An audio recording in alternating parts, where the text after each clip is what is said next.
అండి, అందరికీ నమస్తే. అందరూ బాగున్నారా? ఇప్పుడు నేను చూపిస్తున్న టెంపుల్ మహాలక్ష్మీదేవి టెంపుల్ అండి. రుషికొండ బీచ్ దగ్గర అయితే ఉంది. ఇక్కడ ఎంత పాజిటివ్గా ఉందంటే ఈ టెంపుల్ దగ్గర చాలా పాజిటివ్గా ఉందండి. అలా అమ్మవారిని చూస్తూ ఉండాలనిపిస్తుంది. అమ్మవారు అంత చక్కగా కళగా ఉన్నారండి. నాకైతే అలా ఉండాలనిపించింది. అంత బాగుంది.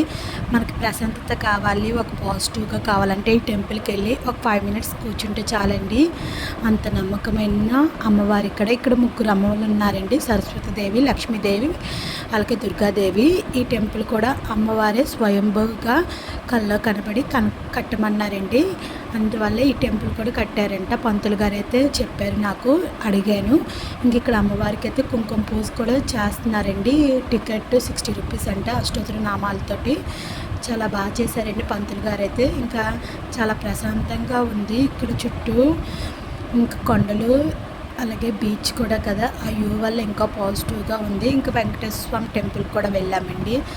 దర్శనం అయితే బాగా అయింది. ఇంకా శనివారం పూట, శుక్రవారం పూట అయితే ఇంకా రష్గా ఉంటుంది కదా, సండే కూడా రష్గా ఉంది టెంపుల్లోని. ఇంకా చాలా బాగుంది వ్యూ కూడా. ఇక్కడ అలా ఉంటే ప్రశాంతంగా అనిపిస్తుంది.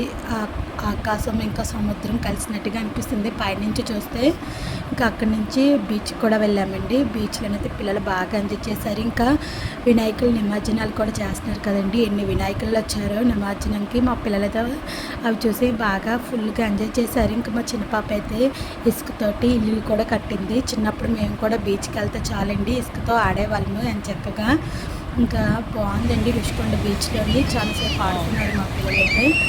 ఇంకా అక్కడి నుంచి బయలుదేరాము. ఇంకా ఇక్కడ చూసారు వెంకటేశ్వర స్వామి నామాలు అని చక్కగా కనబడుతున్నాయి ఆ కొండ మీద. ఇక్కడ వ్యూ పాయింట్ చాలా బాగుంది. తర్వాత సబ్మెరీన్కి వెళ్ళామండి. మా పిల్లలు అడిగారని వాళ్ళని ఎప్పుడు తీసుకువెళ్ళలేదు. వాళ్ళైతే బాగా ఎంజాయ్ చేశారు. లోపల షిప్లు ఎలాగుంటుందో ఏంటని చూపించాము. కానీ చాలా బాగుందండి సబ్మెరీన్ కూడా. పిల్లలైతే ఫుల్ ఎంజాయ్ చేశారు ప్రతి ఒక్కటి అడిగి. కానీ రష్ కూడా అలాగే ఉందండి ఆ లోపల. మీరు ఎంతమంది సబ్మెరీన్కి వెళ్ళి ఈ షిప్ చూసారో కమెంట్ చేసేయండి. ఇక్కడ వాళ్ళు చేసే ప్రతి ఒక్క పని కూడా ఇక్కడ ఉంటుందండి షిప్లో. వాళ్ళు ఏం చేస్తారన్నీ మీరు కూడా చూసేయండి. సండే అయితే మేము ఫుల్ ఎంజాయ్ చేసాము. మా పిల్లలైతే ఇంకా ఫుల్ ఎంజాయ్ చేశారు. ఇక్కడ అన్ని రకాలు వాళ్ళు చేసే ప్రతి ఒక్క థింగ్స్ కూడా ఇక్కడ ఉన్నాయి.